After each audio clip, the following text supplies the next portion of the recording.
Hi friend, this is పండు from art flow పండు YouTube channel. So ఈరోజు 11th September అనమాట, వెడ్నెస్డే. సో మా జోషి నగర్లో మా గణేషుడిని చూడండి, మహారాజా సోలాపూర్ గణేష్ అవతారం అనమాట. బ్యాక్ డ్రాపు నరసింహస్వామి అవతారము. సో 9 రోజులు ఈ గణపతి మా అలవాళ్ళు జోషి నగర్లో అందరూ భక్తుల చేత పూజలు అందుకుంటున్నాడు. చూడండి, ఈ నిమజ్జనం కోసం చిన్న గణపతులు చాలా వచ్చినాయి. ఈ చిన్న గణపతులు అనేవన్నీ నిమజ్జనం చాలా వచ్చినాయి అన్నమాట. నిమజ్జనం గణపతులు సోలాపూర్ మహారాజా గణపతి అనమాట.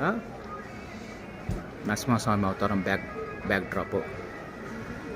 సో అందరూ ఈ వీడియోని అందరికి షేర్ చేసి సబ్స్క్రైబ్ చేయాల్సిందిగా కోరుతున్నాము. Please subscribe my channel art flow.